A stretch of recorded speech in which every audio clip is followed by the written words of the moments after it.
Hey guys, this is प्रीति।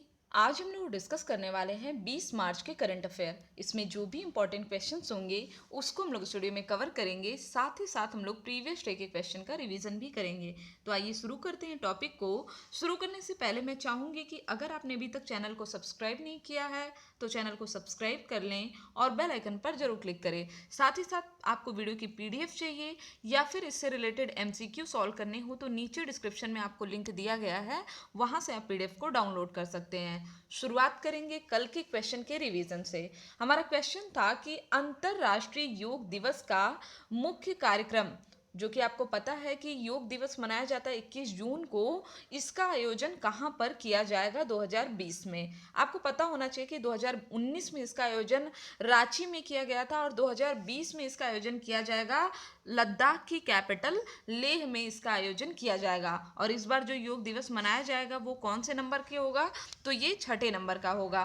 ठीक है, अगला हमारा, किस राज्य में मुख्यमंत्री अखा नबास सनाई रोजिंग जी तेंगबांग और मुख्यमंत्री आर्टिस्ट सिंह जी तेंगबांग के नाम से दो योजनाएं लॉन्च की गई हैं, तो ये लॉन्च की गई है मणिपुर में। ठीक, अगला क्वेश्चन है हमारा कि किस देश ने अपनी नौसेना में महिलाओं के लिए अस्थायी कमीशन की घोषणा किया है, तो अस्थायी कमीशन की घोषणा किया है भारत ने। ठीक, सुप्रीम कोर्ट का भी डिसीजन आया था, उसमें बताया गया कि महिलाओं को भी अब अस्थायी कमीशन दिया जाएगा भारतीय नौसेना में। अस्थायी कमीशन मिलने से उनके पास प्रॉफिट क्या है? प्रॉफिट ये है कि अब वो जो निर्धारित किया जाता है कि जैसे निर्धारित किया गया है कि आप 62 साल तक वर्क कर सकते हैं। 62 साल बोले तो 62 साल अगर आपकी उम्र है तब तक आप काम कर सकते हैं और उसके बाद जब आप सेवानिवृत्त होंगे तो आप पेंशन भी आपको मिलेगी। तो ये होता है अस्थायी कमीशन का बेनिफिट। इसके पहले महिलाएं सिर्फ 10 साल तक काम कर सकती थी नौसेना में। ठीक है, तो अपने आप में एक बहुत अच्छा अमेंडमेंट है और काफ़ी अच्छी बात भी है। ठीक, चलिए अगला हमारा, बंग बंधु शेख मुजीबुर रहमान की 100वीं जयंती कब मनाई गई है, तो इनकी 100वीं जयंती मनाई गई है 17 मार्च 2020 को। और आपको पता है कि ये बांग्लादेश के संस्थापक हैं और वहाँ का राष्ट्रपिता कहा जाता है इनको, और बांग्लादेश के पहले राष्ट्रपति भी हैं मुजीबुर रहमान। ठीक, नेक्स्ट है हमारा, राज्यसभा द्वारा हाल ही में कितने विश्वविद्यालयों को सेंट्रल यूनिवर्सिटी का दर्जा देने के लिए विधेयक पारित किया गया है, तो 3 यूनिवर्सिटीज को सेंट्रल यूनिवर्सिटीज का दर्जा अब दिया जाएगा। अगला क्वेश्चन है हमारा, साहित्य अकादमी पुरस्कार विजेता पुथुसरी रामचंद्रन जिनका हाल ही में निधन हो गया, या किस भाषा के कवि और विद्वान थे, तो ये मलयालम भाषा के कवि और विद्वान थे और इसके साथ साथ मलयालम को शास्त्रीय भाषा घोषित कराने के लिए इन्होंने काफी वर्क किया है। फिर हमारा कि किस देश ने अपनी अर्थव्यवस्था को कोविड-19 के प्रकोप से बचाने के लिए $4 बिलियन का एंटी क्राइसिस फंड बनाने की घोषणा किया है, तो इसकी घोषणा किया है रसिया ने। रसिया बनाएगा $4 बिलियन का एंटी क्राइसिस फंड।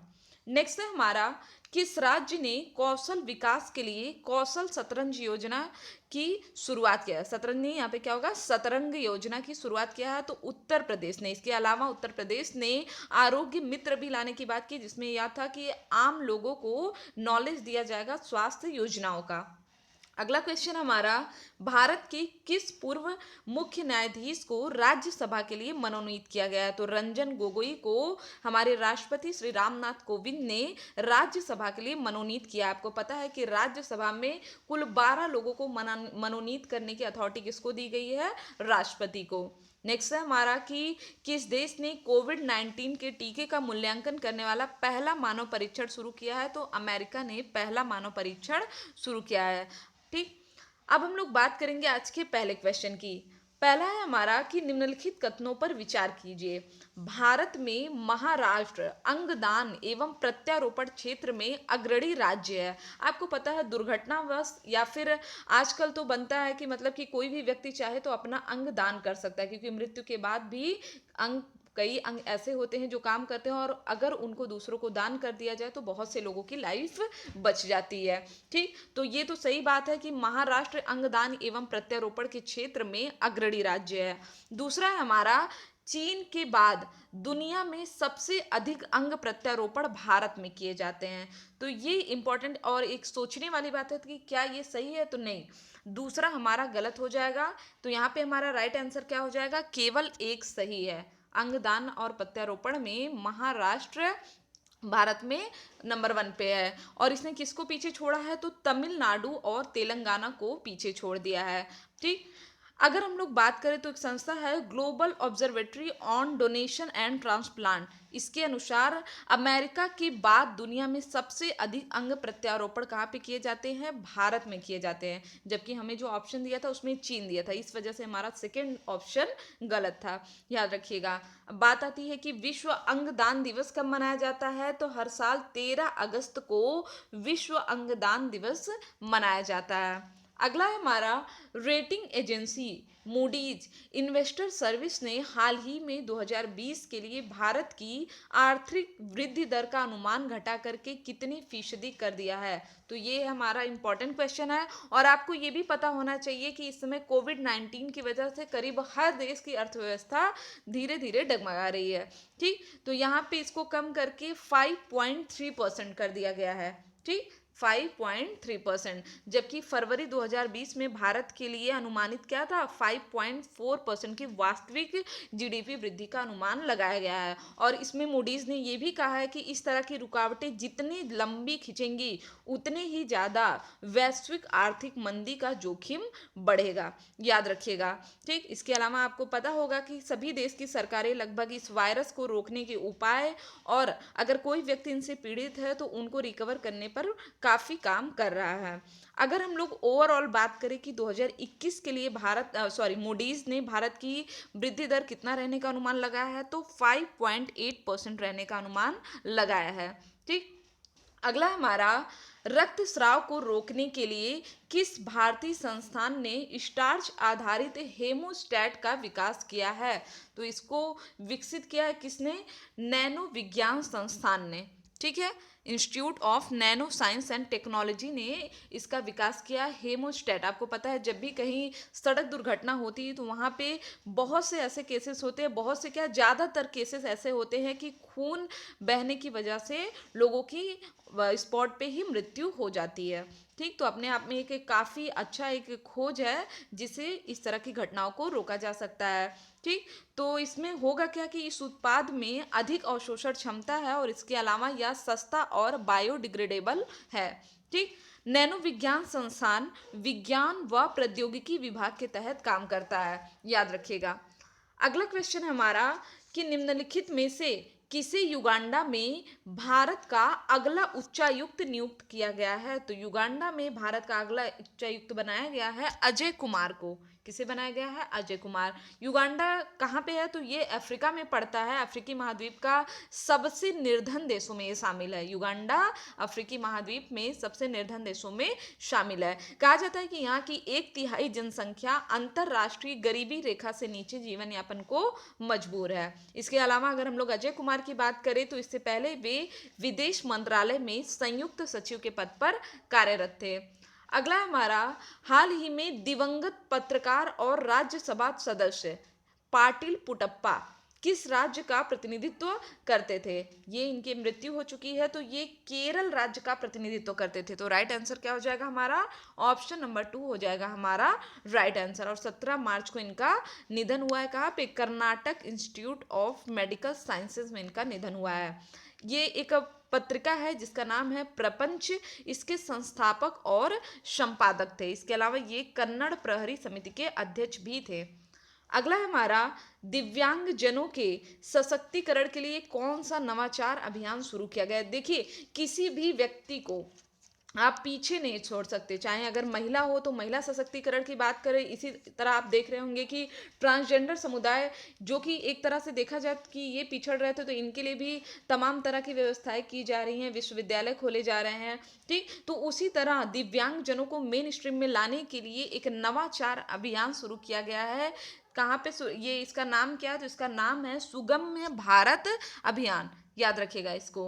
ठीक है, इसमें किया क्या जाएगा, तो ये सबसे पहले तो याद रखिए कि इसको शुरू किसने किया, तो माइक्रोसॉफ्ट इंडिया और नेस्कॉम फाउंडेशन द्वारा दिव्यांग लोगों को सशक्त बनाने के लिए संयुक्त रूप से नवाचार सुगम्य भारत अभियान शुरू किया गया है। इस अभियान का उद्देश्य क्या है, विकलांग व्यक्तियों को जीवन के सभी क्षेत्रों में भागीदारी करने के लिए समान अवसर एवं आत्मनिर्भर जीवन प्रदान करने के लिए इसका उद्देश्य है। ठीक है, इसके तहत विशेष प्रकार की तकनीकी सहायता दी जाएगी जिससे दिव्यांगजनों को अपने जीवन में बेहतर अनुभूति हो।